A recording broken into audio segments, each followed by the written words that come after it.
What's up, everybody, wherever you may be in life's journey? I'm so glad that I get to be here with you and that you are here on this earth.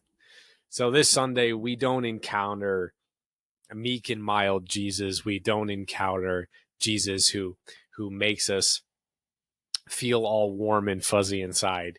We meet Jesus, the greatest psychologist who ever lived, totally dismantling a worldview that most of the culture had, most of the first century Jewish culture had at that point in time, in an attempt to feel safe and secure by their own power and not by God's. And Jesus comes in and he totally blows it up.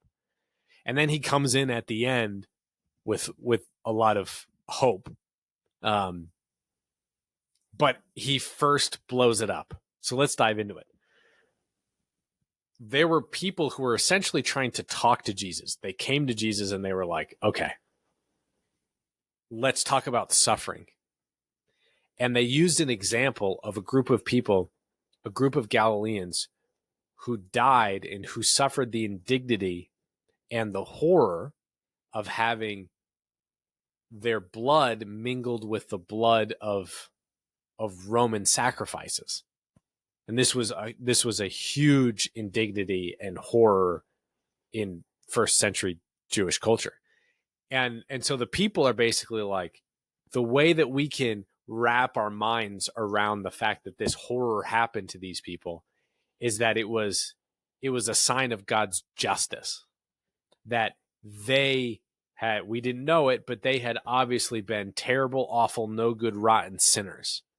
And because they've been so terrible, no good, rotten sinners, they suffered this indignity. And so the people of that time are essentially trying to say, sin leads to suffering. And if you avoid sin, you won't suffer. You'll actually be blessed.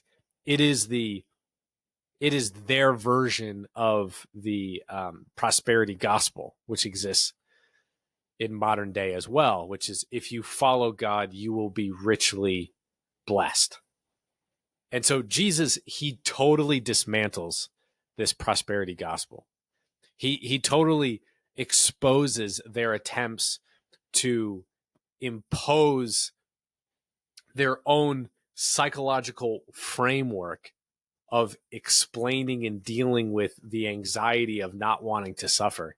He totally exposes it and then rewrites it. It's amazing. So he says to these people in reply, he's like, do you think these Galileans suffered in this way because they were greater sinners than all other Galileans? By no means.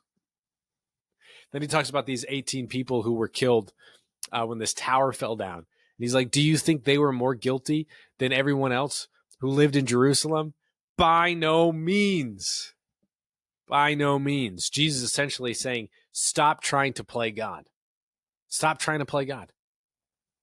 Stop trying to put human conceptions of justice in order to, like, trying to oppose that on things you can't explain in order for you to feel more comfortable and less anxiety and less fear that suffering is going to happen to you. Jesus is like, no, no, no, no, no. That's not your job. Your safety cannot be, your peace cannot be built on a foundation of your own effort and your own making. It can't be like, if I don't sin, I will be blessed and safe and free from suffering. Therefore, I can sleep at night. Jesus is like, no, no, no, no, no.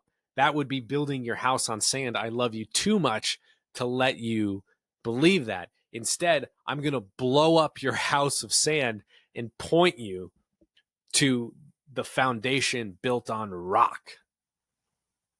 Jesus is like, your rock isn't that you have somehow figured out why suffering happens and that you are therefore free to protect yourself from all suffering through your own effort.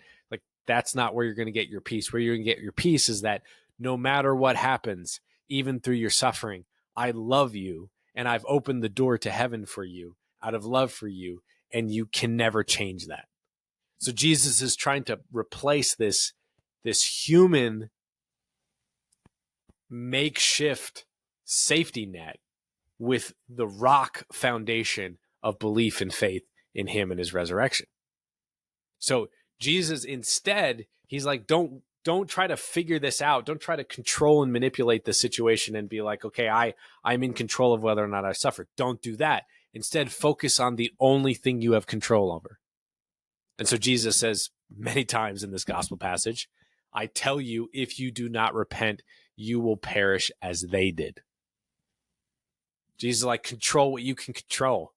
Focus on what your responsibility is. It's my responsibility to take care of all this other stuff over here. It's your responsibility when you mess up to repent, to turn your back on the things of the world and turn toward God and be in relationship with God. So he blows up their world. And then he comes in with this unbelievable message of hope. And he tells this story about there once was a person who had this fig tree in his orchard, and the tree bears no fruit. And the tree bears no fruit 3 times. And the owner is like, I'm going to cut it down. I'm going to cut it down.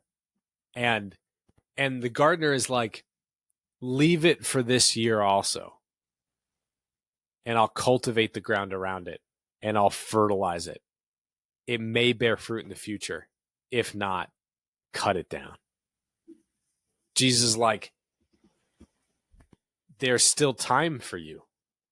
There's still time for you. Like you've been wayward. You've been putting your hope and your trust in things other than me. And you've been lost.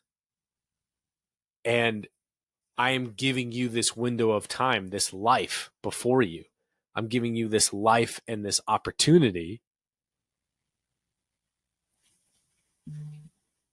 to repent, to turn toward me, to say goodbye to your old ways and hello to my ways.